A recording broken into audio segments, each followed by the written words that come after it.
자, 안녕하세요. 북스형 카페 여러분. 자, 오늘은 이제 저번 시간에 이어가지고 삼국의 분열과 조조의 하약 관련된 사료를 좀 읽어볼게요. 자, 몇 페이지 펴보시냐면 60페이지 펴보세요. 자, 이 내용은 이제 뭐냐면 조조의 인재 등용 관련된 내용이에요. 그래서 조조 같은 경우에는 이제 그 인재를 등용할 때 오로지 재능만 보고 윤리성 같은 것도 도덕성 그런 것들 전혀 신경을 안 썼거든요. 그래서 이제 나중에 그 아들 이제 조비가 위나라를 건국할 수 있는 기반을 마련을 해요. 그래서 그런 이제 그 조조의 이제 정책들은 조조의 이제 출신 배경을 볼 수 있는데 조조는 이제 그 할아버지가 한간 출신이었죠. 예, 한간. 한간이 어떻게 자손을 낳냐 이렇게 했는데 저도 이제 그 아버지가 이제 양자로 들어가서 이렇게 대를 이었다고 그래요. 그러니까 이 집안 분위기가 뭐 유교적인 어떤 정통 명분이나 이런 것보다는 되게 실리적인 어떤 측면을 되게 강조하는 분위기 때문에 그런 정책들이 나오게 되는데 자 그런데 이제 이게 훗날 그 유교를 강조하는 사람들부터 상당히 비판의 대상이 돼. 예. 그래서 이제 이런 것들이 이제 나중에 뭐 삼국지 연이나 그런 것들 이제 반영돼 있죠. 근데 이제 요 사료는 삼국지 연의의 내용이 아니라 진수의 삼국지죠. 예. 예전에도 이제 얘기했죠. 진수 삼국지는 누구를 기준으로 얘기한 거야? 그래서 이제 주로 조비나 조조 같은 위를 기준으로 이제 얘기를 하기 때문에 상당히 긍정적으로 상당히 이렇게 적혀 있어요. 예. 그게 이제 삼국지 연의하고 좀 다른 건데 자 그래서 요거는 이제 뭐 각자 읽어보시고 뒤에 부분만 좀 읽어볼게요. 자 여기 보면 이제 그 출처가 보면 진수의 삼국지라고 돼 있어요. 그래서 여러분들 이제 예전에도 얘기했지만 사료를 접했을 때 먼저 딱 봐야 될 것은 출처이 뭐냐 출처가 그걸 이제 봐야 돼. 그걸 이제 보고 내용을 이제 그 파악을 했으면 전체 이제 문제 푸는데 반은 짚고 넘어갔다고 보시면 되는데 그래서 이 진수의 삼국지가 아까 이제 조조나 조비에 대해서 상당히 긍정적으로 기술했다고 했죠. 예. 그래서 이제 요 관련된 내용들 한번 읽어볼게요. 자, 184년 한건 분기 이후에 후한은 궁원뒤 이제 할과는 대혼란 속에 빠지게 되었다. 자, 조조는 이때 현재를 앞세워 전국을 주도권을 쥐고 원소를 격파한 뒤 천하통일을 꿈꿨다. 하지만 이 적변에서 이 적변은 좀 알아두셔야죠. 적병대전 삼국지 연예도 자주 나오죠. 네, 유명한 이제 적병대전이 일어나는 곳인데 거기에서 유비하고 송곤의 군대에게 어, 패배를 하죠. 그래서 호환은 사실상 세 나라로 나눠지게 되었다. 이런 상황을 훌륭한 인재 흡수가 여러 경쟁 세력들 간의 주요 관심이 되는데 후한말 권한 15년에 나온 이 조조의 명령에서 조조의 명령은 이제 뭐냐면 요 밑에 있는 거야. 네, 위에. 그래서 능력만 있으면 재능을 했다면 누구든지 청구해라. 나는 그를 중용하겠다. 그러니까 능력 중심주의 이런 것들이죠. 그래서 조조는 명예에서 오로지 재능만 중시하고 윤리성을 개이지 않겠다고 청명하고 있다. 그 결과 모든 유능한 인물들은 이후 조조의 아들 조비의 위나를 세울 수 있는 기반이 되었다. 자, 그러나 이제 이런 실효성을 추진한 정책들은 훗날 유교적 도덕을 중시했던 이들에게 좋은 비판의 빌미를 제공해 줬다. 조조에 대한 삼국지 연의의 이 악평도 이와 무관치 않을 것이다. 이렇게 했죠. 참고로 이 삼국지 연의는 주로 이제 촉한 전통론에 입각해서 썼기 때문에 유비를 상당히 높이 평가하고 조조를 상당히 까죠. 예, 이런 것들을. 예. 그리고 이제 그 아들 조비 때는 이제 좀 분위기가 좀 달라졌어요. 분위기 때 조비 때는 어 조조는 실용성을 되게 강조했는데 조비에 와서는 좀 약간 유교적 윤리성을 강조하죠. 그래갖고 이제 여러분 알다시피 조비 때 마련한 제도가 이 국분중전제잖아요. 이 국분중전제의 이제 기준은 청구의 기준은 어떤 윤리성, 윤리적 잣대가 이제 강해요. 예. 그래갖고 이제 여기에서 이제 조비 때 들어와서는 좀 약간 분위기가 인재 등용 기준이 좀 바뀌어졌다. 이렇게 보시면 될 것 같아요. 자, 그 다음에 서진의 제도 정비 볼게요. 자, 이 서진은 이제 그 여러분도 알다시피 사마이가 자손이었던 손자였던 사마염이 세운 국가죠. 그래서 이제 위나라의 그 한계부터 성향을 받고 세운 국가예요. 자, 그래서 이제 서진의 이제 제도 정비를 좀 보면 이게 이제 눈에 띄는 게 호조식을 실시했다라는 거죠.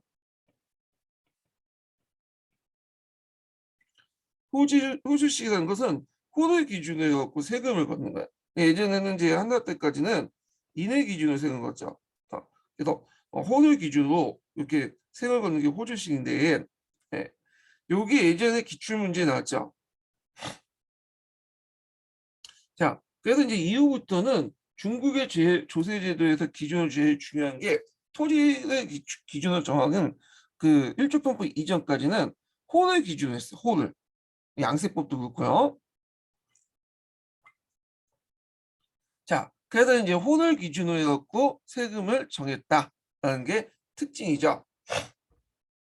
그 이제 이 관련된 이제 사료는 뭐와 관련된 거냐면 여러분들이 정전제, 가전제 있죠? 정가전제라고 하는 그런 사료예요. 그래서 이제 정가전제는 이제 여러분들 알다시피 이제 그 당시 전쟁 시기 때문에 사람들이 도망가잖아요. 유민도 많고. 그래서 사람들이 일정하게 그 땅을 지급해요. 그래서 이제 땅을 지급하고 그 지급된 땅 중에 의무적으로 이제 경작한 땅을 지정해 주죠. 어, 그래서 이제 이걸 이제 보통 이제 정가정제라고 하는데 둘이 합쳐서 그래서 이제 요걸 이제 관련된 사료예요. 요 사료를 읽어볼게요. 자, 보통 이제 전남에 있는 호는 이렇게 있는데 참고로 이제 중국이나 우리나라나 주요 그 조세 기준이 정남이에요. 정남. 정남은 이제 16세에서 60세까지 이제 남자들 얘기하죠. 보통 우리가 남정계라는 말이 여기에서 나왔는데, 거기에 정남이 들어가 있는 호는 매년 비단 3필, 고치숨 상근, 여자와 차정남에 구성된 호는 그 반을 내렸다. 자, 반을 내겠다. 노동력이 좀 약하긴 없기 때문에 그렇게 했던 거죠. 그래서 여기까지는 이제 그 서진의 조세 제도와 관련된 내용이죠. 자, 그 다음에 이제 요 뒤부터는 서진의 이제 뭐냐면 토지 제도와 관련된 내용이에요. 그래서 이제 먼저 전정제가 나오죠. 전정제라는 것은 남자와 여자 이렇게 갖고 그 땅을 나눠주는 제도예요. 그래서 남자는 1인당 70亩, 여자는 30亩을 전정한다. 토지를 지급한다는 뜻이에요. 그리고 전전제는 두 가지가 있는데 토지를 지급한 것도 있고 토지를 많이 갖고 있는 사람들, 주로 이제 관료귀족들 이런 사람들에게는 토지를 제한한다는 의미도 있어요. 여기 이제 그 밑에 있죠. 그래서 이제 주로 그 당시에 이제 그 관료들은 귀족들은 거의 관료들이었죠. 그래서 이제 주로 1품부터 해서 여기 밑에 보시면 9품까지 그 뭐냐면 토지를 제한하는 그 내용들이 나와요. 그 1품에서 9품까지 기천에 따라 점정하는데 제 1품은 50경, 2품은 45경, 3품은 40경, 4품은 35경, 그 다음에 5품은 30경, 6품은 25경, 7품 20경 이렇게 쭉 나와 있죠. 그래서 이제 여기에서 이제 볼 수 있듯이 그 당시에 이 관료는 귀족이면서도 또는 일부 호족 역할도 하는 그런 사람들, 토지를 많이 갖고 있는 사람들은 제한한다는 의미죠. 토지가 없는 사람들은 지급을 하고, 그래서 이제 이걸 점전제라고 하고요. 그러면 토지를 지급받은 사람은 그 당시 이제 일반 백성들이 많이 지급받는데 얘네들이 도망을 자주 가요. 그래서 이 도망을 못 가도 일단 지급받으면 요 일정한 토지 안에서 뭘 설정하냐면 가전을 설정하죠. 이 가전이라는 것은 의무 경작지예요. 그래서 그 밑에 이제 나와 있는데, 그래서 이 가전은 정남은 50무, 정녀는 20무, 차정남은 전남의 반, 정녀가 아닌 여자는 가전하지 않는다. 이렇게 해서 가전은 이렇게 이제 의무 경작지 관련된 내용이죠. 의무적으로 경작한 내용. 남자 같은 경우에는 70무 중에 50무는 의무적 경작을 해야 돼. 자, 그 여자는 30무 중에 20무는 경작을 하고요. 자, 그래서 이제 이렇게 이제 그 정가전제 관련된 핵심 부분을 읽어봤고요. 그 내용을 이제 볼게요. 자, 여기 보면 내용을 보면, 자, 위나라를 잃은 서진은 오나라를 멸망시킨 후 통일을 이룩했고, 서진 초에 만들었던 태시율령. 이 태시율령은 좀 기억을 해두세요. 이게 뭐 때문에 기억을 해주냐면, 요걸 기준으로 해서 율과 영의 의미가 확정이 되죠. 보통 우린 율을 형법이라고 보고, 영은 행정법 같은 일반 벽구를 이제 영이라고 하잖아요. 근데 이제 고대 시대 때 기록을 보면 율과 영이 왔다 갔다 했어. 그래서 명확하게 의미가 규정되어 있지 않았는데, 근데 이 태시율령부터 우리가 이제 율과 영이라는 의미가 우리가 알고 있는 의미로서 딱 정해지게 돼요. 그래서 이제 보통 율령 제도가 실시됐다 라고 이제 볼 때 동아시아 교과서에선 이 태시율령 3세기 중반에 있었던 율령을 기준으로 해갖고 얘기를 해요. 그래서 서진 때의 태시 율령을 기준으로 해갖고 그 후에 이제 수당 때 들어와서 율령 제도가 이제 개항 율령이나 뭐 이렇게 해갖고 정비가 됐다. 이렇게 이제 보고 있죠. 자, 그럼 계속 읽어볼게요. 자, 태시율령은 통일제국에 걸맞는 걸 다시 정비됐는데 이때 조세제도 역시 변화했는데 중요한 것은 이와 함께 정전과 가전이라는 토지제도가 등장했던 사실이다. 자, 구체적인 내용에 관해서는 논란이 있으나 정전이 토지 소유의 점유의 상황이고 가전은 그중 세금을 부과하여 반드시 경작하게 하는 만든 명령이라 보아도 크게 틀리지 않을 것이다. 그리고 관료들에게 상당한 규모의 정전을 허용했는데 이때 허용이라는 것은 제한을 했다는 의미도 있어요. 자기가 가지고 있는 토지 중에 일정 부분만 가지도록 하도록 나머지는 이제 처분하도록 하는 의미였는데, 자, 그 친속들도 혜택을 나눠 가질 수 있었다. 그리고 관료들은 조세를 내지 않아도 되는 노동력까지 확보할 수 있었는데 그 숫자는 간품에 따라 달랐다. 예. 그래서 그 관련된 내용이 이제 정객 관련된 부분이죠. 의식객 이런 정객. 그래서 얘네들은 이제 그 간품에 따라서 정객 수를 이렇게 정했죠. 근데 이 정객들이나 의식객들은 이제 뭐 하는 사람들이냐? 관료들이 땅을 갖고 있어도 관료들이 농사를 지을 수는 없죠. 예. 그래서 이제 주로 이 농사를 짓도록 그 밑에는 예속민들 얘기해요. 예속민들. 그래서 보통 이 예속민들은 그 위진남북주 시대 때는 그 어떤 국가제도에 포함되어 있지 않거나 아니면 거의 노비 취급받았어요. 근데 이제 나중에 당나라 때 들어서 그 당나라 때 이제 율령 체제를 유지하기 위해서 궁전 체제를 유지하기 위해서 예속민들의 존재를 인정하지만 얘들은 양인으로 이제 들어간 게 아니라 천인으로 이렇게 편입을 시켰죠. 이런 사람들은. 그래서 보통 당나라 때 양천제가 이제 요 바탕으로 해서 만들어지는데, 예, 또 연결돼서 보시면 되고요.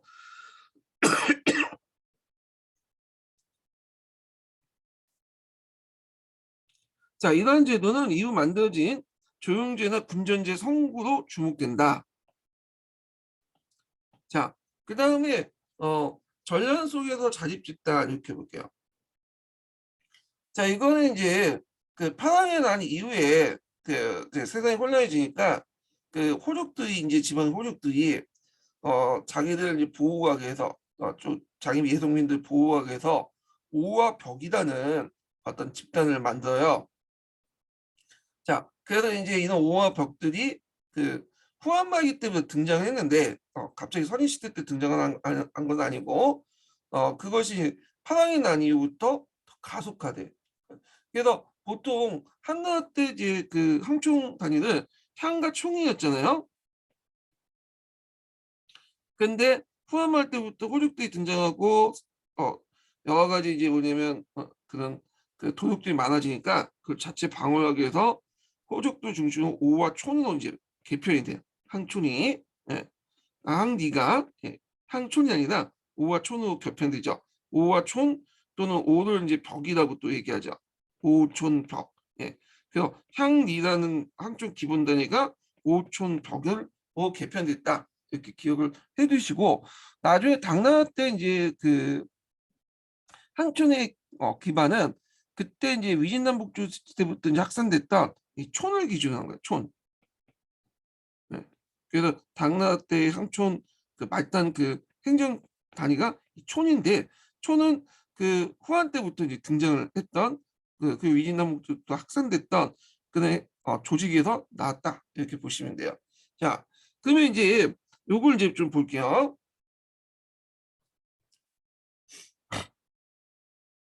자, 서진만에서 제왕 사마경이 군대를 일으켜 장홍 등의 양적을 노략질하자 유군이 그 동족은 물론 다른 성씨사상까지 이끌어 우산현상 두에 근거지만했다. 자, 여기에서 서진말 제왕 사마강이 일으킨 이 난을 이제 뭐라고 하냐? 파랑의 난이라고 하죠.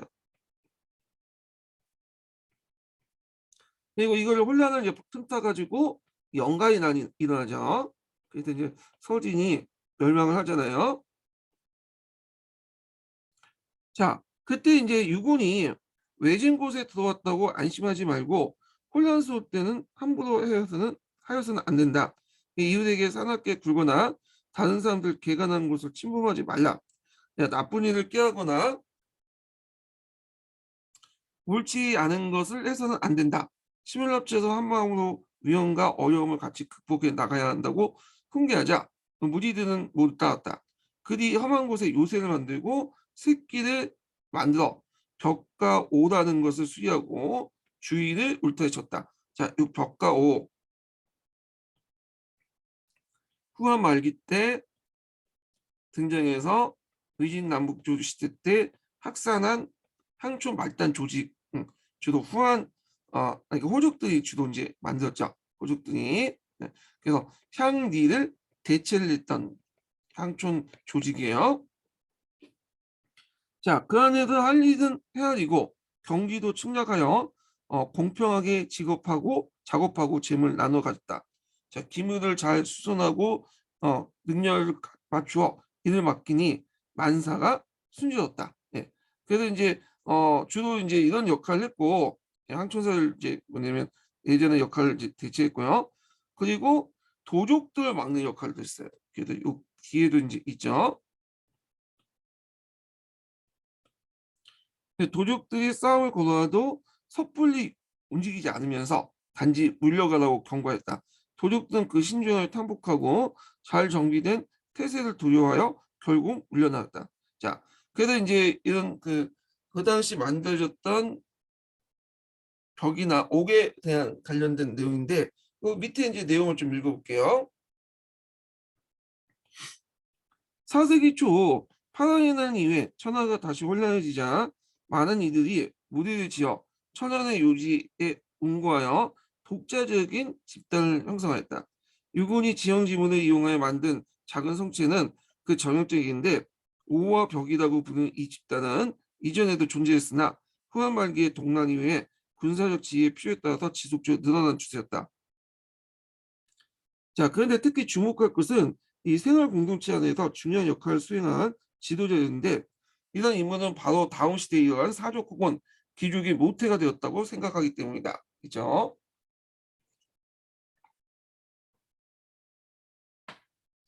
자, 그 다음에 뒤에 사료는 이제 뭐냐면 그 서진 때 노포가 그 당시 돈을 강조하는 그 전신론 돈을 강조하는 세태를 비판하는 내용이에요.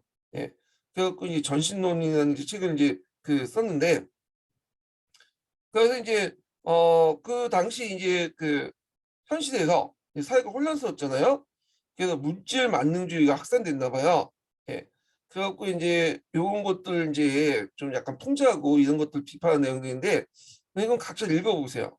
그렇게 중요한 건 아니니까 넘어가고 그다음 이제 보기에 이제 국풍중전제 관련된 내용이 있어요. 예, 요건 한번 읽어볼게요. 자, 요거는 기출문제 나왔죠. 요 사료는요. 자, 후한 말의 큰 어지러움 속에 위나라 무제 조조가 새로운 기반을 닦아서 전란 중에 갑자기 관료가 되는 인물을 구품을 나눈 제도를 만들고 가뭄의 논란이와 인재 우유를 따지지 않게 되었다. 자, 이것이 뒤로 이어져 마침내 확고한 제도였다. 근데 여기 주의할 것은 마치 조조가 그 국품 중준제를 만든 것처럼 이렇게 되는데 이거는 국품 중준제가 이때 만들어진 건 아니고 요때 이제 뭐냐면 어떤 그 기반이 되는 내용들이 제도가 만들어졌다 이런 거예요. 뒤에 이제 만들어졌는데 조비 때 그 기반은 조조가 만들었다. 근데 요때 이제 구품을 나눈 거는 조조는 아까쯤에 첫째 능력주의 위주로 이제 했다고 했죠. 그래서 도덕적 판단 이런 걸 지키고 인물을 그냥 구품을 나눠가지고 자기가 능력에 따라서 실력에 따라 나눠갖고 임명하는 제도인데 자 이걸 이제 정비한 것이 이제 위나라 때 조비 때 정비했고 그 다음에 진나라 때 또 한 번 정비가 됐죠. 자, 그래서 이 제도는 위나라부터 진나라까지 변함없이 답습되어 주와 군의 중전이 재능의 인물을 구분하고 하였지만 실제로 세상의 인재들은 이들 기준의 등급을 정해진 경우가 드물었다. 대개 보면 이제 어떻게 되냐 능력보다는 그 어떤 유교적인 도덕성을 강조한다고 해서 유교적 도덕성도 강조하지만 제일 중요한 것은 이제 능력과 유교적 도덕성도 있지만 실질적으로 이 유교적 도덕성이라는 자체가 음, 어떤 그 주관적 판단에 의해서 결정되잖아요. 그리고 요걸 이제 중정관이 이제 결정을 해버리죠. 그런데 이 중정관이 되게 호족 출신이기 때문에 이 호족들의 가문의 등급에 따라 또는 문벌귀족들 가문의 등급에 따라서 결정이 돼요. 예. 그래서 이제 요런 내용들이 이제 밑에 있어요. 사람들은 단지 가문의 내력에 의지하여 서로 높아지려고 하였고 중종들도 속된 사인들로서 이 속된 사인들은 이제 호족들이나 귀족 가문 출신이라는 의미죠. 사인들로서 이러한 현실을 고려하여 세태에 따라 평가하기 때문이다. 그 결과 이제 유의단 사람은 낮은 품에서는 가문이 좋은 사람이 없고 높은 품에서는 집안 나쁜 사람이 없다라고 그 하였다. 세월이 그릇된 방향으로 흘러가서 이단 풍조가 더욱 심해졌고 대체로 좋은 집안 사람들은 중조의 이품을 받은 자가 없었고 참고로 이제 그 당시 항품의 제일 높은 건 이품이죠. 일품은 황제가 받는 황실 가문이기 때문에 대개 이제 이런 가문들을 뭐라고 하냐 문지 이품이라고 하죠. 그래서 이제 이들을 세족이라고 하고 그리고 밑에 아래 등급을 받으면 비참한 서민이 되고 말았다. 여기에는 이제 좀 약간 서민이라고 되니까 밑바닥 인생 뭐 일반 평민하고 이렇게 볼 수가 있는데 실질적으로 이제 이들은 밑바닥 서민들이 아니라 주로 이제 여기에서는 문지 이품 가문보다 낮은 출신의 좀 약간 중하류 정도의 가문 정도 보시면 돼요. 귀족 가문 중에. 그래서 이들을 뭐라고 하냐면 하문 한문 세력이라고 하죠. 그래서 세족 가문들은 높은 등급을 받고 좀 낮은 등급의 그 가문들은 한문들은 낮은 등급의 뭐냐면 등급을 받았다 이렇게 이제 보시면 될 것 같아요.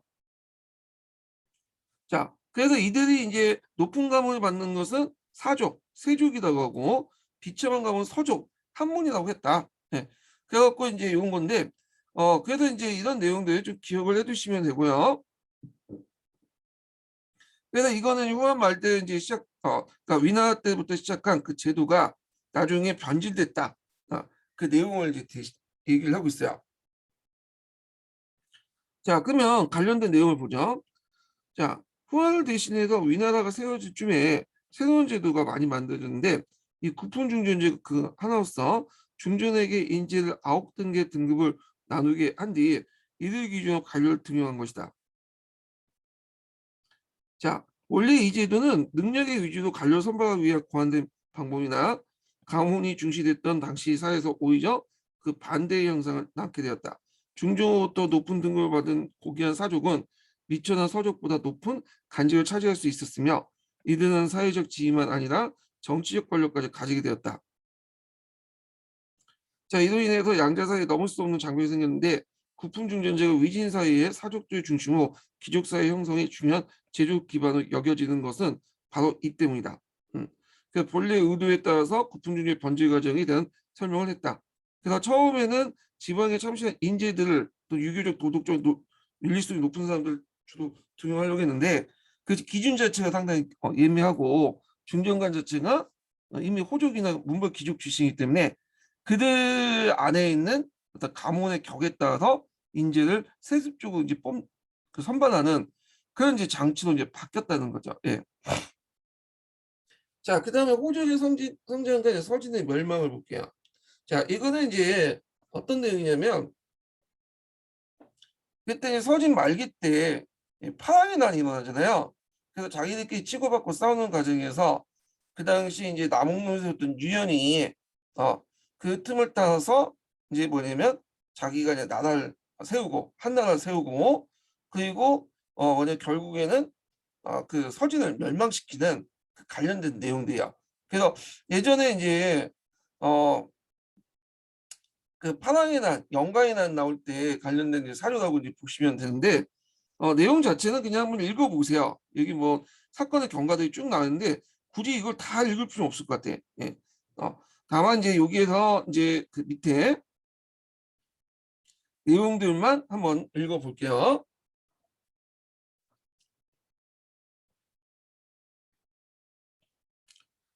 자, 서진말 한신의 내분 속에서 실제로 가장 크게 성장한 것은 남홍로 선우의 후손이었던 유연이다. 이 사람 이름은 좀 기억을 해두셔야겠죠. 자, 그는 뛰어난 무공으로 북선호의 침몰을 받고 304년에 항옥을 자치하면서 독립하였다. 그래서 이제 유연이 상당히 존경했던 인물이 유방이었다고 그래요. 그래서 유방의 한을 이제 본받아가지고 자신을 한왕이라고 칭했던 거죠. 그리고 자기의 성을 유씨로 곤치고 이제 했는데 나아가서 그의 조카 유는 등 후계자들은 낙양을 공격해서 서진의 항제를 잡아가고요. 자, 요게 이제 영가의 난이죠.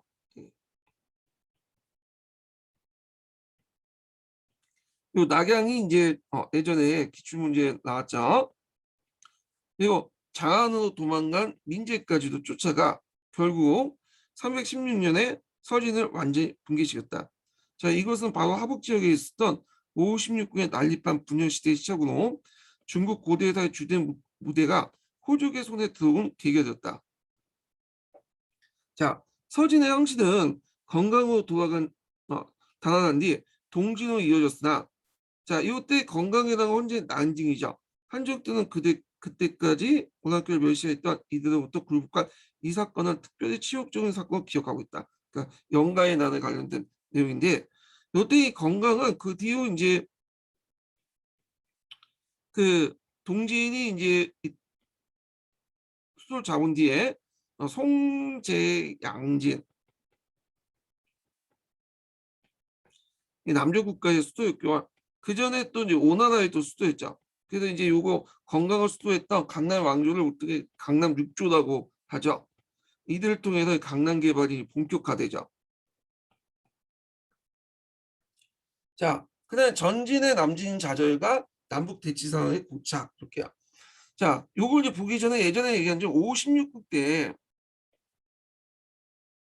한번 이제 그 하북 지역을 잠깐 통일한 국가가 등장해요.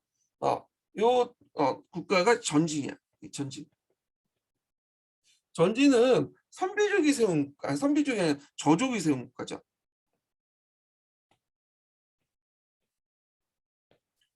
그래서 이제 잠시 이제 통일했는데 그때 이제 그 뭐냐면 전진의 항구였던 부견이라는 사람이 있었어. 예.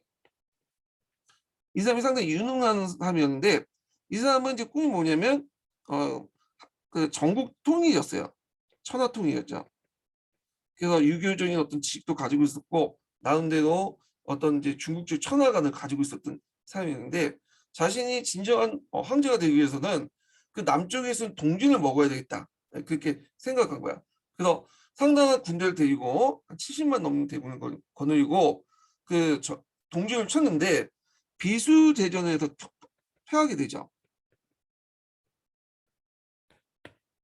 자, 그래서 이제 그 비수대전 결과에 강남 지역에 있는 동진의 지배권이 안정된 반면에 하북은 다시 분열되기 시작해요.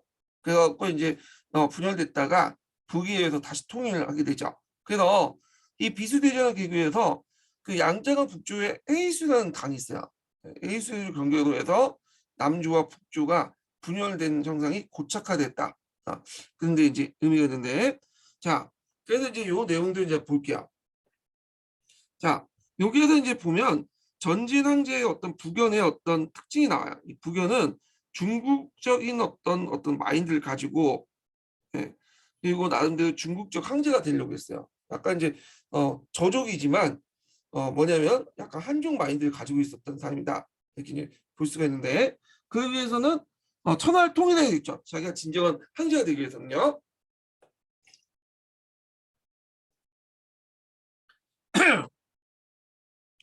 자, 그 내용을 보면 자, 전진의 황제 북연이 파상에 내려와서 무신하들에게 조용히 말했다. 자, 옛 훌륭한 임금 황제는 이때 황제는 이제 사망 오제 때 이제 오제 중에 첫 번째 인물 얘기하죠. 자, 황제는 큰 성인으로서 지극히 어질고 지혜롭지만 순종하지 않으면 반드시 정벌하고 한 곳에 머물지 않으면 군대를 지키기 때문에 온 세상이 그를 따랐다. 지금 천하가 거의 평정되었는데 오로지 동남부 지역의 동진만을 멸망시키지 못했다.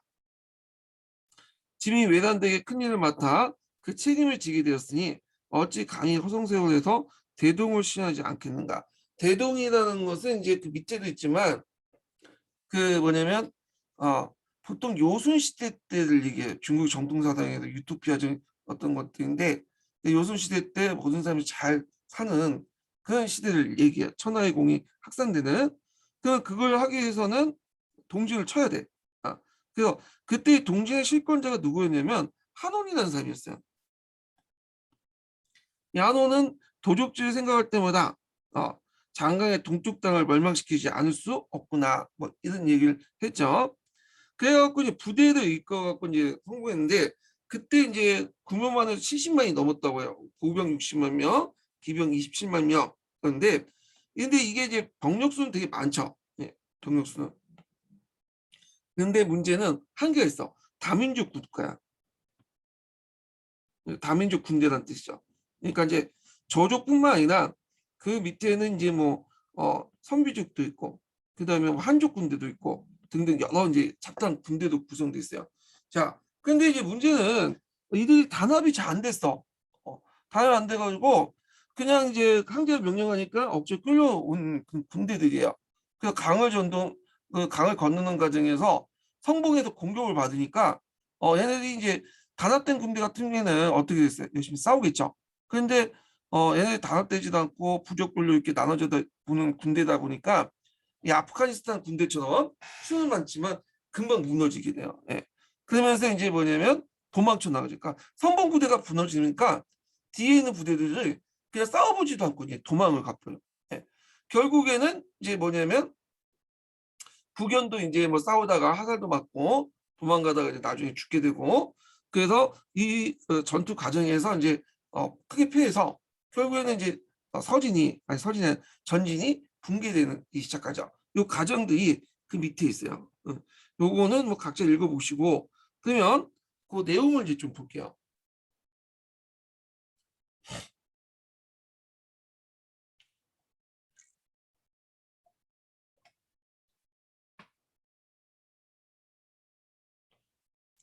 자, 저족이 세운 전진은 376년경 서진의 멸망 뒤 60년간 하북 지역에 난립해온 호족 왕조를 대북 굴복시켰다. 자, 이단 성취에 공호된 북연 곡 전진의 서손제는 천하통일이라는 중국 고대의 이념을 실현하려고 했다. 그러나 성급히 동원된 전진의 군대는 이른바 기수전투에서 동진에게 대패를 하고 말았다. 그래서 그 밑에는 비수전투의 이제 의미가 나오죠. 그 결과 강남 지역의 동진의 지배권이 안정된 반면에 하복은 439년에 북위가 통일될 때까지 재차 혼란에 빠지게 되었고 해수를 경계에서 한 북주와 남주의 분열 상황은 이러한 상황에서 복잡된 것이다. 그래서 비수대전의 영향 내용이 있어요. 여기에서 여기까지 비수대전의 영향 관련된 내용을 좀 봤고요. 자, 그 다음에 이제 북이왕제의 호족적 성격이라는 것이죠. 이 호자는 오랑캐 호자죠. 이제 우리가 앞에서 이제 후한 시대 호족하고 좀 달라요. 지방의 근거를 둔 게 아니라 오랑캐 출신의 이민족 출신의 어떤 그 왕조라는 뜻인데 북이 여러분도 알다시피 이제 선비족의 탁발부에서 이제 세운 왕조죠. 자, 그러다 보니까 이제 뭐냐면 유목민족적 성격을 많이 가지고 있어요.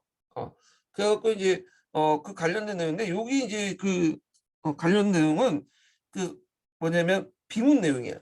그래갖고 그 당시 이제 내몽고 자치구에서 발견된 동굴 속에서 발견된 그다음에 선비 석실 충문이라는 그런 자료인데요.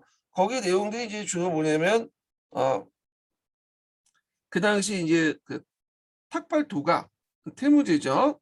태무제가 이제 그 왕비를 대동하고 제사를 지내는 그 내용들이 있어요.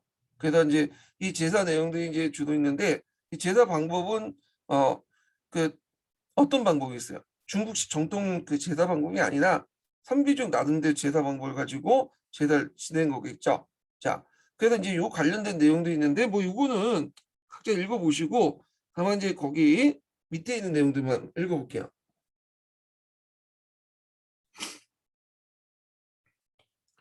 자, 호족들이 어지럽게 활동했던 하북 지역은 마침내 선비족 탁발부가 세운 조기에 의해서 통일되었다. 1980년 내몽고 자치구죠. 동북 지역이었던 후르베이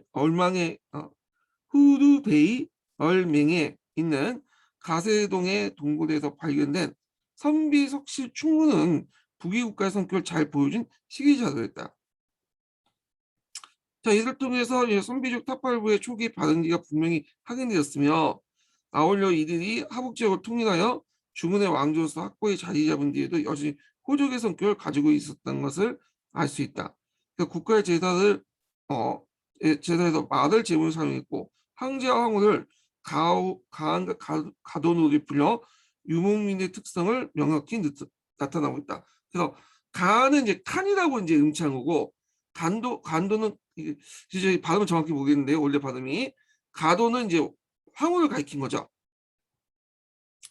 자, 물론 이 충문의 형식과 이제 도교에 관한 언급 등에서 볼 수 있듯이 중국 문화의 영향을 받았음을 또한 분명히 있으나 북위가 이제 항족의 농경민에 완전히 동화돼 버렸던 것은 아니었다. 예.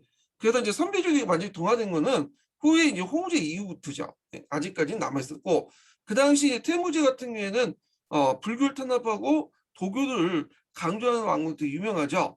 국염진 어떤 등용에서 관련된 문제가 예전에 한번 시험 문제 나왔죠. 그리고 이제 이걸 알 수 있는 것이 태평진군이라는 연호예요. 태평진군은 도교식 연호죠. 그래서 이 태평진군이라는 연호도 좀 기억을 해두세요. 예. 자, 그 다음에 북위의 균전제를 볼게요.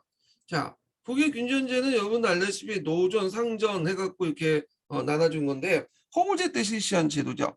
그래서 이 홍우제 때가 이제 실시한 제도지만 홍우제가 그때 나이가 어렸기 때문에 실제로 그의 어머니가 실시를 했던 제도예요. 그래서 이제 당나라 시대나 후에도 큰 영향을 줬던 것들인데 자, 그래서 이제 이 내용들을 이제 볼게요. 자, 북이홍우제 태하 9년에 천하의 백성들 고르게 토지를 지급하는 조서를 내었다. 물론 남자들은 15세 이상이면 노전 40무. 네. 자, 이 노전이라는 것은 그 밑에 있는데 이 노조는 일반 그 일정한 나이를 받은 사람들에게는 다 지급된 토지죠. 그래서 남녀에게 이제 지급은 토지가 노전인데 이거는 나중에 환수될 수 있는 토지예요. 환수전. 그래서 그 반해서 이제 불환수전인 상전도 지급했죠. 노조가 상전의 성격 관련돼서는 제가 예전에 강의 시간에 했으니까 그거 참조해 주시고요. 자, 노전 사실문을 받고 부인에게 이심을 받았으면 노비도 양인의 규정에 따라서 의거야 받는다. 이렇게 있는데 여기 눈여겨볼 건 노비도 지급하는 거야. 자, 당나라 제도와 좀 다르죠. 당나라 제도는 성인들에게 정남들에게 지급만 했는데 노비도 지급해. 이건 어떤 의미가 있을까? 노비나 농우, 소에게도 지급한 것은 호족들이 기존에 가지고 있었던 토지를 추인해 주겠다는 거예요. 네, 추인. 그래서 이제 호족들의 땅을 뺏어서 나눠주는 게 아니라 호족들이 가지고 있는 그 땅들을 상전이나 노전의 이름으로 추인해 주겠다. 기존의 땅을. 그럼 뭘 의미가 있냐 이게 의미가 있죠. 예전에 호족들이 가지고 있는 강남 토지는 국가 통제 밖에 있었어요. 근데 이걸 계기로 해서 그들의 땅을 추인해주고 인정해주지만 또 국가의 통제 안에 뒀다는 그런데 나은데 의미가 있는 거예요. 예. 그리고 노비 외에도 밑에 있는 이제 소에게도 좋다, 농우에게도 좋죠. 네 마리까지 한 마리당 30무를 받는다. 그리고 토지는 이제 이 노조는 크게 두 개도 있어요. 상전과 배조로 나눠져 있죠. 상전은 일을 할 수 있는 그러니까 토지를 지금 그 상전 토지는 지금 이제 농사를 질 수 있는 땅이고 배전은 농사를 짓지 않고 후경한 토지들이에요. 그래서 이걸 돌아가면서 노전 상전 돌아가면서 농사를 짓게 했다. 그러니까 후경지도 이제 줬다라는 걸 이제 알 수 있죠.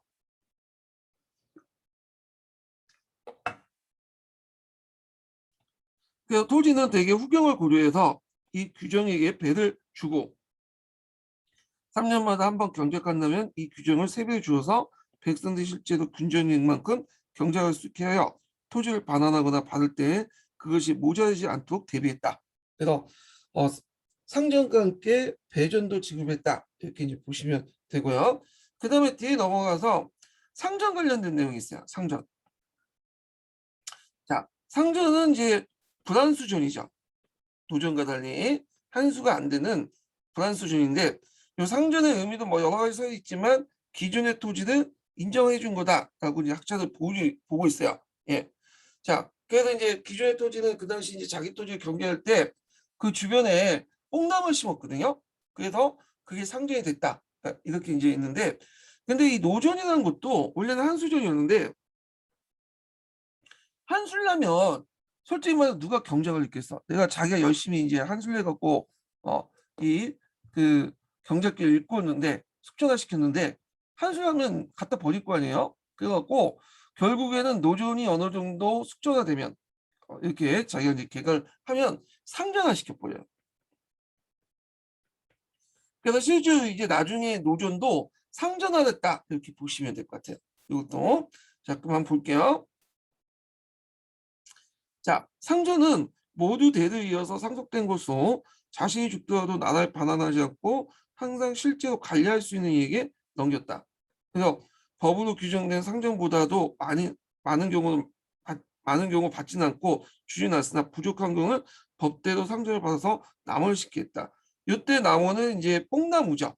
네, 뽕나무는 이제 심었는데 그래서 뽕나무 의미는 두 가지가 의미 있어요. 어떤 사람은 이 뽕나무 심은 거는 그 당시 이제 비단을 생산하기 위해서 누이꽃을 생산하기 위해서 한 거고 또 어떤 사람은 그런 의미도 있지만 제일 중요한 건 그 당시 아까 얘기했던 자신의 밭과 논을 경계하기 위해서는 그 당시 갈래도 뽕나무를 심었다. 그래서 이제 상전이다. 뭐 이렇게 이제 근설도 있고요. 그 다음에 규정보다는 많은 자는 잉여분을 팔 수 있고 부족한 자는 부족한 만큼 살 수 있다. 일종의 영업적인 성격을 갖고 있죠. 그러나 규정된 분량까지 팔 수 없으며 부족된 액수 이상을 살 수 없다. 요거는 이제 여러분들 이제 한국 살 때 그 이익의 영업적 개념하고 이제 연결시켜서 보시면 돼요. 근데 이거는 그냥 규정상 하는 얘기고 실질적으로는 자신이 가지고 있는 토지를 그냥 인정해줬다는 것이 학계의 이제 대체적인 평가예요. 네, 이거는요. 그래서 사료를 이제 읽을 때 그 사료 내용을 그대로 믿어서는 안 되죠. 사료가 실제적으로 어떻게 이제 뭐냐면 그 시행되는가 또 같이 봐야 돼. 그래서 그 어떤 여러 가지 책이라든지 학자들 견해도 같이 보면서 읽어야지 무턱대고 사료가 그런 내용이 실렸으니까 사료가 그렇게 실렸으니까 이게 팩트다 이렇게 생각하면 아니죠. 우리가 이제 그 안에서 사실을 끌어내려면 역사적 분석, 사료 비판이 있죠. 그 사료 비판 분석 내용을 바탕한 학자들 견해도 같이 보면서 보셔야 돼요.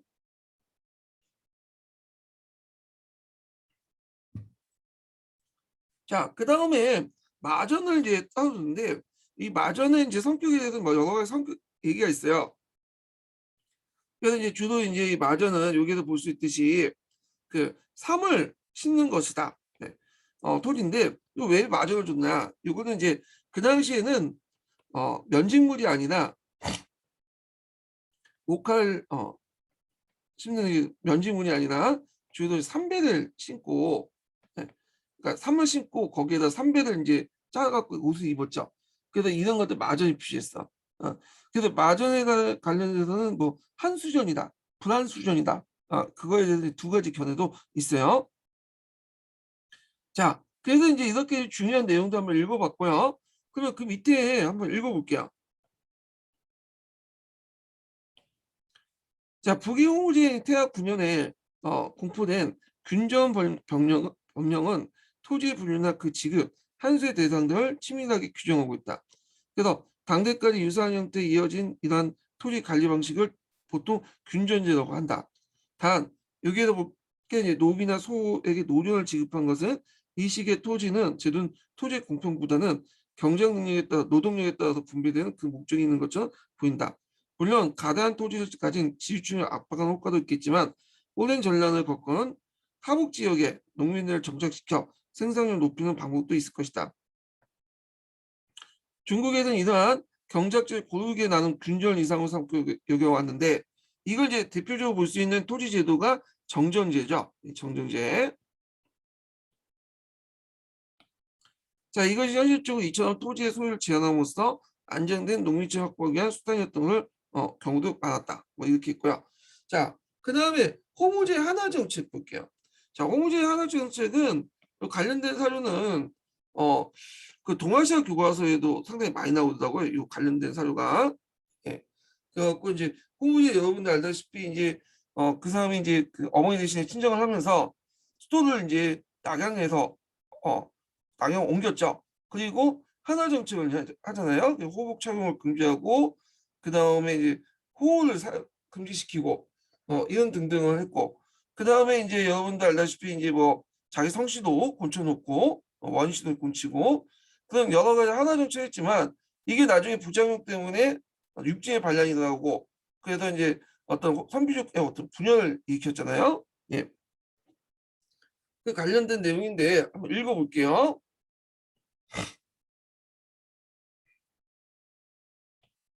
자, 홍우지가 말하기를 예로부터 역사나 여러 정조를 볼 때 이름을 먼저 올바르게 하지 않고 예를 시행할 수 있었던 적이 있었는가? 자, 그 이제 여러 북방의 언어를 쓰지 못하게 하고 이때 북방의 언어는 어떤 언어일까요? 선비어죠. 선비족이 썼던 언어. 오로지 그 올바른 중원의 언어만 사용하던 중원의 언어는 한족들이 쓰는 지금 중국어죠. 근데 여기는 약간 이제 좀 거꾸로 됐죠. 보통 지배 종족들이 그 피지배 종족들에게 자기의 문화나 언어를 이렇게 강요하는데 거꾸로 피지배 쪽의 언어를 가지고 지배족한테 강요를 하는 거야. 그거는 이제 왜 그러냐? 항제권 강화하고 연결시켜서 보시면 될 것 같아요. 왜냐 선비족은 유목국가이기 때문에 유목사이기 때문에 항제를 존중한다는 그런 생각이 없어요. 예. 그러니까 이제 항제권을 강화시키기 위해서는 한족의 어떤 그 정치 제도나 문화나 이런 것들을 받아들여야 돼요. 그 일환으로 이런 하나 정책을 했다 이렇게 이제 보시면 되겠죠. 그래서 이제 그 내용을 계속 읽어볼게요. 30살 이상의 사람은 습관이 굳어져 갑자기 말을 바꾸기 어려움을 인정하더라도 현재 조정이 있는 30살 이하의 사람은 예전처럼 말해서는 안 된다. 그러니까 나이가 많은 사람들은 언어를 이제 뭐냐면 바꾸기 힘들겠죠. 근데 젊은 사람 같은 경우에는 금방금방 익히잖아요. 그걸 얘기하는 것 같아요.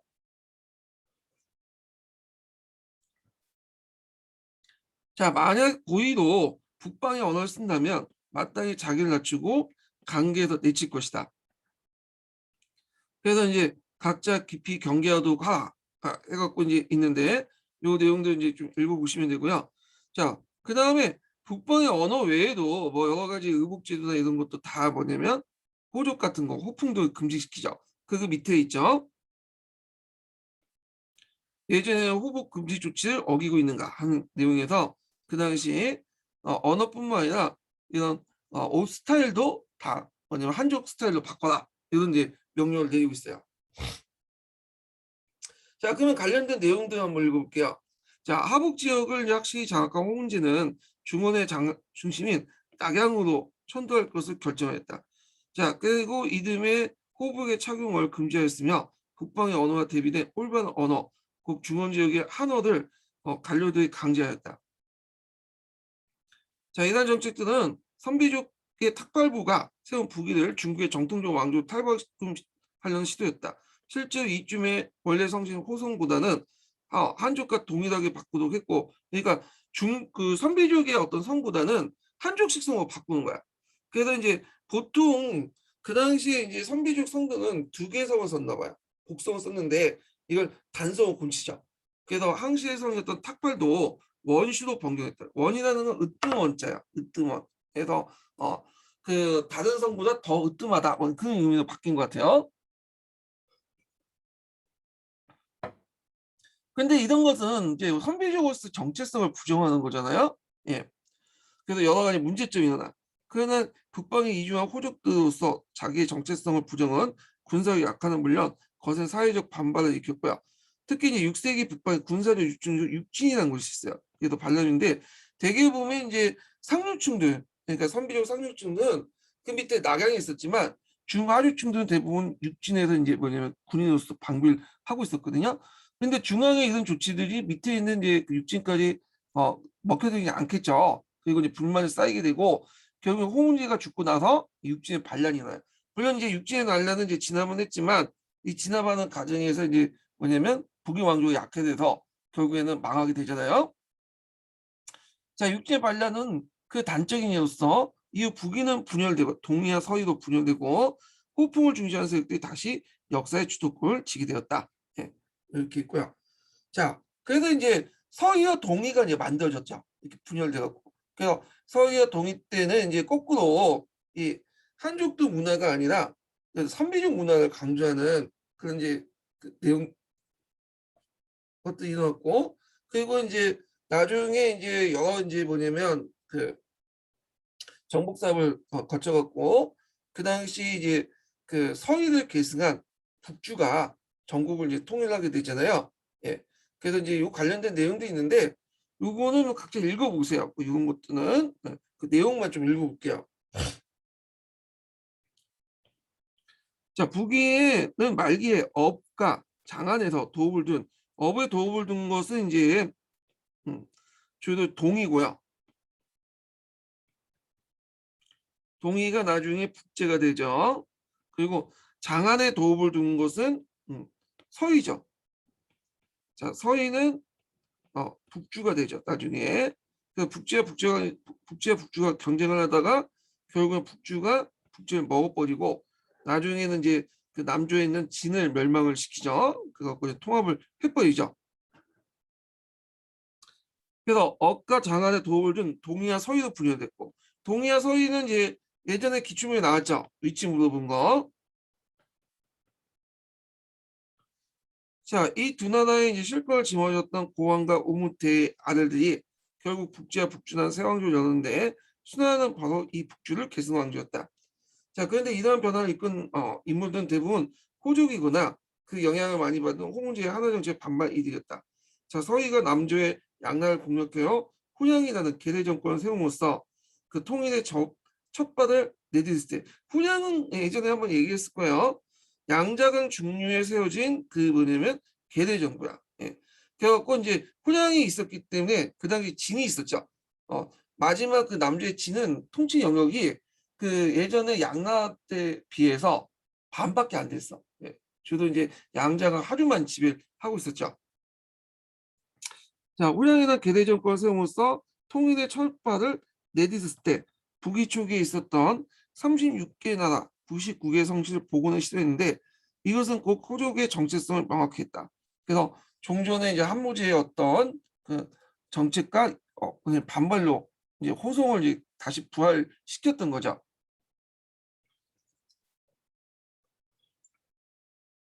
그리고 이제 이 호송을 한족들에게 또 뭐냐면 다시 보고를 해. 예. 그래서 거꾸로 이제 이런 정책들을 했다. 그래서 특히 이 호송의 재실행은 자신이 거느렸던 한족 군인들까지 포함한 것이었 뿐만 아니라 북주 때 그 가낭을 모두 도움이 있었던 것은 통일의 동질성을 강화시키는 정책이었다. 자, 이 가낭이라는 것은 원래 근거지. 예, 근거지. 그래서 북주 때 보통 우리가 이제 뭐 예를 들어 민양 박씨 이런 식으로 해서 본관이 있잖아요. 네. 그래서 박씨를 이제 뭐냐면 예를 들어서 뭐 오랑캐성을 하고 호랑 여기를 근거지했던 이 가낭이 밀양이라는 뜻이야. 그래서 그 당시 이제 그 강릉 집단 아시죠? 이 강릉 집단이 이제 선비족과 한족들이 결합된 건데 이 한족들도 상당히 선비화됐어요. 그래서 얘네들도 이제 호송을 쓰고 그리고 자신의 가낭을 이 예전에 그 선비족들의 어떤 근거를 뒀다는 거죠. 예. 대개 보면 이제 무천지라는 곳에 근거를 둔 집단이죠. 자, 이러한 이제 호족 중심의 호환 융합 정책은 북주에 의해 남제 통합에 기여했고 이후 통일 제국의 성격에도 큰 영향을 미쳤다는 거. 그래서 순화 당나라 때는 한족 왕조라고 하지만 그 안에 선비족 풍습들이 되게 많이 남아 있다고 했죠. 그런 것들이 이제 이미 동이와 서희 북주 북제 때 어떤 이런 정책에 영향을 받은 거다라는 걸 이제 볼 수가 있고, 자, 그 다음에 이제 사인과 서인의 구분을 이렇게 볼게요. 자, 이걸 이제 이해하려면 위진남북주 시대 때의 국품 중전제를 이해해야 돼요. 국품 중전제는 이 품급의 뜻에 따라서 상품을 받는 사람들 보통 그 세족, 사인 이렇게 이제 불렸고요. 그 다음에 하품을 받는 사람들은 한문, 서인 이렇게 이제 풀었어. 예. 물론 상품과 하품 이렇게 해서 좀 하품 받았다고 해서 낮은 등급의 상남은 아니고 적어도 하류 기주층, 중하류 기주층이나 아니면 상급 서민층 이 정도의 사람들이에요. 그렇지만 상품을 받고 있는 사람보다는 좀 신분이 낮죠. 근데 이게 단순히 풍계만 나눌 뿐 아니라 사회의 어떤 생활에도 큰 영향을 줘요. 그래서 서로 간에 이제 자리도 같이 앉지 않고 통혼권도 달리하죠. 예, 서로 통화하지 못하고 하고 그리고 서로 뭐냐면 알고 지내는 것도 이렇게 뭐냐면 벽이 있어. 그래갖고 이렇게 사서와 구분이 돼. 예. 근데 이 사서의 구분 내용은 국가에서 정해준 게 아니라 이미 이제 후한 말기 때부터 형성된 그 귀족 간의 어떤 등급도 있죠. 가문 간의 등급에 의해서 만들어진 거야. 예. 그래서 그 당시에 이제 이런 사서의 구분은 뭐냐면 그 국가 사회에 의해서 결정된 것이 아니라 주로 이제 뭐냐면 그 사회적으로 형성된 거다 이런 것들 이제 보시면 될 것 같아요. 어, 그래서 요 관련된 내용은 제가 관련된 그 강의 때 좀 했으니까 좀 기억을 해주시고요. 자, 그래서 이제 요 내용을 이제 좀 읽어볼게요. 자, 손무제가 즉위한 뒤에 그 강양으로 한 왕홍의 형제가 높은 지위에 올라 조종을 주도했다. 자, 왕군은 그동안 조용히 지내 그들과 내랑하지 않았는데 왕홍 역시 평소에 그를 존중했다. 왕군은 시중이나 중서정, 이부상성 같은 고관을 영위했다. 당시 중서상인을 요직했던 서원이라는 사람이 황제의 총을 받았는데 그러니까 이제 이 서원은 실권자라고 보시면 돼요. 한문 출신이죠. 그 다음에 왕군은 이제 뭐냐면 그 여기 보면 그 간항을 하고 있다라는 말이죠. 네. 이게 본관이 여기였다는 거야. 원래 이제 그 남진 정권에 참여했던 초창기 남진 정권 그 핵심부에서 참여했던 사람들이 되게 북방에 내려온 그 귀족들 출신이잖아요. 예. 그래서 이제 교성 계급이죠. 그래서 이들이 이제 했는데 이들은 되게 보면 하북 지역을 근거를 하고 있어요. 예전 조상들이. 그래서 가낭은 본관을 거기에 두고 있다. 하북에. 그래서 하북 지역에 본관을 두고 있는 귀족 출신 교성 중에서도 조도 귀족이라는 걸 알 수 있죠. 그러니까 이 조도귀족은 상품에 속하는 세력들이라고 예전에 얘기를 했었죠. 근데 이 서원이라는 사람은 하품에 속한 사람이에요. 네. 그래서 주로 이제 서인으로서 좀 낮은 등급의 사람이죠. 예. 그래서 황제가 왕과 은경인에게 그와 가까이 지내라 하니까 왕구간이 한 유명했죠. 사서의 구분은 나라의 중요한 법도이다. 신은 감히 황제의 명을 받들지 못하겠습니다. 라고 대답하니까 황제가 정중하게 사과했다는 거죠. 그러니까 서로 알고 지내라고 하는데 알고 지내는 것도 너네들하고 격이다니까 알고 지내 못하겠다. 그거는 나라의 법도다. 이렇게 했는데 주의할 것은 여기 나라의 법도라니까 이 사서의 구분이 마치 나라의 법도, 그러니까 국가 권력이 개입되었고 결정한 것처럼 이렇게 얘기하지만 그건 아니고요. 이미 이제 후한 말기 때부터 위진 남북조 시대부터 거쳐갔고 형성된 국가에서 형성한 것이나 그 사회에서 형성된 그런 것들이에요. 그래서 이제 국가 권력하고 동떨어진 어떤 사회적인 어떤 그런 분위기, 그런 것들, 사회적인 어떤 법도, 제도, 관습 이런 것들을 얘기한다 이렇게 보시면 될 것 같아요. 예. 자, 그래서 이제 이에 대해 황제가 정중하게 사과했다 이렇게 했죠. 자, 그러면 이제 한번 볼게요. 남조선에서 가문에 따라 사인과 서인이 엄격히 구분되었다. 사인 집안의 높은 집안의 사람들은 대대로 많은 재산과 큰 권력을 가지고 높은 명망을 누리면서 사족 혹은 세족이라고 불리는 문벌 형성인데 이들은 가문의 지위가 다르며 혼인도 물론 같은 자리에 앉는 것도 또 알고 지내는 것도 약간 겁을 했죠. 그러니까 낮은 사람들에 대해서 황제는 이러한 간행을 고칠 수 없었다. 그러니까 앞에 이제 귀족제의 어떤 그 문벌 귀족을 강조한 그들만의 어떤 리그를 고칠 수 없었다는 거죠. 당시 사회에는 귀족제를 곡작 특징적인 것은 바로 이 때문이다. 그러니까 국가 권력 외에도 강과 민의 그 권력 외에도 그 사회가 결정한 사회에서 만들어진 사서의 구분도 있었다. 그래서 강과 민은 권력에 의해서 좌우되지만 간직을 통해서 하지만 사서의 구분은 사회적인 어떤 그 평가, 가문의 평가에 의해서 결정됐다. 네. 그래서 보통 권위에 의해서 형성된 그 지위죠. 그래서 남북조 시대는 권력과 권위가 분열됐던 시기야. 네. 여기 이 시기에. 그래서 제가 저번 시간에 이제 예전 강의 때 권력과 권위의 분열, 사서의 구분 그 관련된 내용을 얘기했으니까 관련된 그 강의 좀 참조해 주시고요.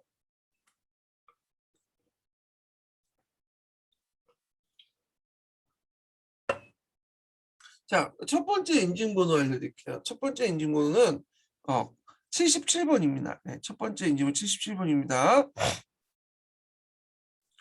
자, 그 다음에 이제 사인의 명망이 있는데 이때 이제 그 사인의 그 중에 이제 그 높은 기숙 가문 출신에 그 이사겸이라는 사람이 있었나 봐요. 그래갖고 이사겸이 이제 그 관련된 내용인데 요거는 뭐 각자 읽어보시고 그 다음에 남북조 시기의 풍습의 지역적 차이도 뭐 그렇게 중요한 건 아니니까 뭐 각자 읽어보시고 그 밑에 불경의 항역과 불교 발전 관련된 내용을 좀 볼게요. 자, 요거는 이제 뭐냐면 위진남북조 시대 때 이제 들어오면서 이제 구마사 같은 서학성들이 많이 들어오잖아요.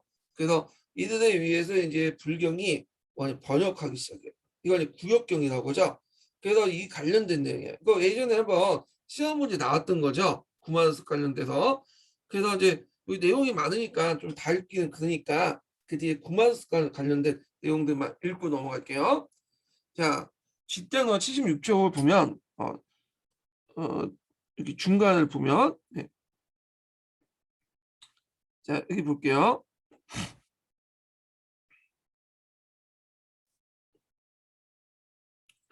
자, 도하는 회원과 함께 양양으로 갔다가 뒤에 전진한 부견을 아래로 들어갔다. 평소 그의 덕망을 흠모했던 부견은 도안을 보자 스승에 대한 예로서 존숭하였다. 당시 이제 서역의 호족 승려였던 구마우스 이 사람이 시험문제 나왔죠. 자, 구마우스이 불교의 교리를 통달했는데 도안은 그와 함께 불법을 토론하고 해석하고 싶어서 늘 부견에게 구마우스의 초빙을 권유했다. 자, 구마우스 역시 도안의 명성을 듣고 동방의 성인이라고 이끌으면서 어디서 존경심을 표하게 되었다. 자, 도안이 죽은 뒤 20년이 지나 구마우스는 후진의 수도 장안으로 이제 왔는데 도안을 만나지 못함을 한탄하며 매우 슬퍼했다. 도안이 바로잡았던 불교의 의미가 구마스에 번역된 것과 일치하였으므로 비로소 오류가 없어지게 됐다. 그래서 구마스이 이제 그 도안의 어떤 번역본을 다시 번역을 해가지고 다시 완비해갖고 이제 만들었다는 걸 알 수 있죠. 그래서 구마스이 번역한 것을 보통 우리는 이제 뭐라고 하냐, 이걸 고역경이라고 해요. 고역경. 구역경이라고 하죠. 그래서 그 예전에 이제 번역했던 걸 고역경이라고 하고, 그 다음에 얘가 번역한 걸 구역경이라고 하고, 뒤에 이제 당나라 현장이 번역한 것은 이제 신역경이라고 하죠. 구역경은 직역이에요. 직역이 의역이야. 의역이고 신역경은 직역이에요. 그래서 이해하기 편한 거는 이 구역경이에요. 그래서 구마섭은 그 뭐냐면 중국인은 아니었지만 이 사람이 여러 언어를 또 익히고 중국 풍습의 문화나 이런 것들에 능숙한 그런 사람이거든요. 그러다 보니까 이런 그 인도의 그 범어를 중국인들 입맛에 맞게 중국의 어떤 문화 간습에 맞게 번역을 잘 해놨어요. 예, 그 의역을 잘 해놨거든요. 자, 하여튼 이 구마섭이 번역을 했다. 자, 이로 인해서 중국의 교리가 중원 지역에 크게 발전했다. 그러니까 예전에는 이제 그 동시 시대까지만 해도 뭘 통해서 이해를 했죠? 노장 사상을 통해 불교를 이해했잖아요. 격의불교가 여기 있는데 이때 이제 구마스를 중심으로 갖고 있는 불경이 널리 확산되면서 이제 그 인도의 오리지널 이제 불경을 이제 맛보게 돼요. 예. 그러면서 불교가 확산이 되죠. 그래서 보통 이제 불교 확산 시기를 남북조 시기다 보잖아요.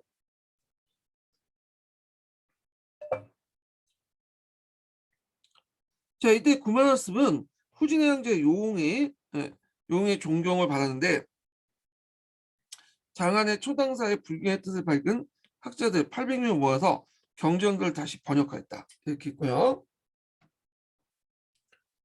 자, 여기 보면 이제 그 내용을 이제 볼게요.